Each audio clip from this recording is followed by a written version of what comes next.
জি, অবশ্যই মা বোনরা শুনতে পারেন।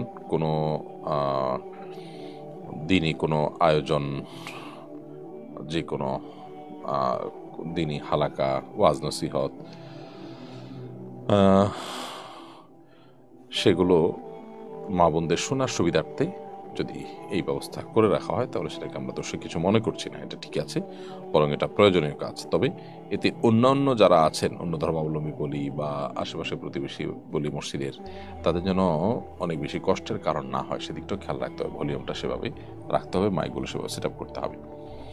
সম্প্রতি যুক্তরাজ্যে গুরুতর অসুস্থ ব্যক্তিদের স্বেচ্ছা মৃত্যুর পক্ষে ভোট দিয়েছেন দেশটির পার্লামেন্টের অধিকাংশ আইন প্রণেতা।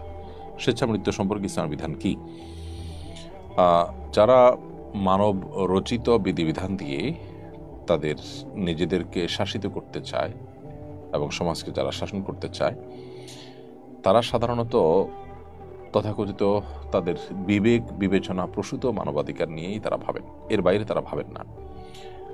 মূলত বাহ্যিক দৃষ্টিকোণ থেকে একটা জিনিস মানুষের অধিকার হলেও সেটার বহুবিধ দিক বিবেচনা করলে অন্যের অধিকার সেখানে জড়িয়ে থাকে, অথবা যার অধিকার রক্ষার কথা আমরা দেখছি বাহ্যিক দৃষ্টিকোণ থেকে খোলা চোখে, সেটা আসলে তারই অধিকার ভিন্নভাবে খর্ব হয়। তার নিজের প্রতি নিজের ক্ষতি সাধন করার মধ্য দিয়ে মানব জাতি ক্ষতিগ্রস্ত হয়, তার পরিবার, সমাজ এবং অনেকে নানাভাবে ক্ষতিগ্রস্ত হয়। এই জন্য ইসলাম একজন মানুষকে শুধুমাত্র নিজের বিবেক বিবেচনা দিয়ে কোনো কিছুকে বৈধ অবৈধ করার রাইট দেয়নি। ইসলাম আমাদেরকে নির্দেশ করেছে যে আমরা আমাদের বৈধ অবৈধ সব কিছুকে আমাদের সৃষ্টিকর্তার উপর ন্যস্ত করব। আমার সৃষ্টিকর্তা যেভাবে আমাকে গাইডলাইন করবেন সেভাবে আমরা আমাদের নিজেদেরকে পরিচালনা করবো ইনশাআল্লাহ তাআলা। এই যে স্বেচ্ছা মৃত্যুর অনুমোদন তারা দিচ্ছেন, তারা মনে করছেন যে একজন মানুষের শরীর, তার জীবন তিনি কতক্ষণ রাখবে না রাখবেন এটা একান্ত তার ব্যাপার। একজন ইমানদার, তার দর্শন হলো, তার ফিলোসফি হলো, তিনি বিশ্বাস করেন যে আমাদের জীবন, আমাদের শরীর, আমাদের সব কিছু আল্লাহ তাআলা দিয়েছেন।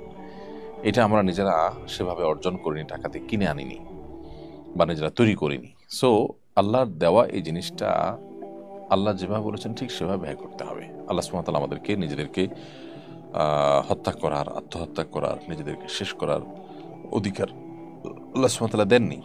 আল্লাহ সুবহানাহু ওয়া তাআলা আমাদের প্রত্যেককে আমাদের জীবনকে আমাদের শেষ বিন্দু দিয়ে রক্ষা করবার নির্দেশ করেছেন, সেটা আমাদের করতে হবে। এটা আল্লাহর পক্ষ থেকে আমানত, সেটা আমরা রক্ষা করতে হবে। যদি কেউ স্বেচ্ছা মৃত্যুর পথ বেছে নেন ইসলামের দৃষ্টিকোণ থেকে, তিনি অপরাধী হবেন, গুনাহগার হবেন।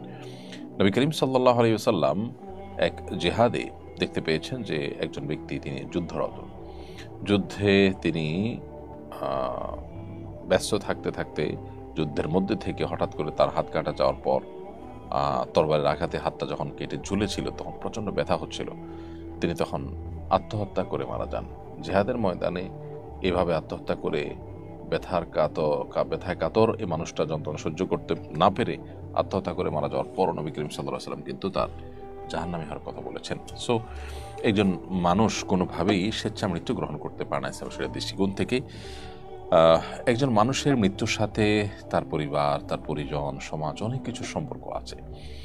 আপনি বড় হয়েছেন সে পর্যন্ত আসতে আপনার পেছনে আপনার বাবা মার ইনভেস্টমেন্ট আছে, তাদের অনেক পাওনা দেনা আছে আপনার কাছে। সো আপনি নিজের জীবন নিজে শেষ করে ফেললেন, মনে চাইলো আর শেষ করে ফেললেন, ইসলাম সে রায়টা দেয় না। কারণ এখানে বাহ্যিক দৃষ্টিকোণ থেকে আপনাকে স্বাধীনতা দেওয়া হলেও এখানে অন্যদের অধিকার কিন্তু খর্ব হতে পারে। আবার একই সাথে একজন মানুষ একটা দুরারোগ্য ব্যাধিতে কষ্টে আছেন, একটা সময় তার কষ্ট থাকে না, তিনি সুস্থ হয়ে ওঠেন। অতএব এই সাময়িক কষ্ট দেখে তার স্বেচ্ছা মৃত্যুর সিদ্ধান্ত দেওয়া এটা কখনো যথাযথ সিদ্ধান্ত নয়। আল্লাহ সুবহানাহু ওয়া তাআলা আমাদেরকে হায়াত দিয়েছেন, মৃত্যুর মালিকও তিনি, তিনি মুহয়ি, তিনি মুমিত।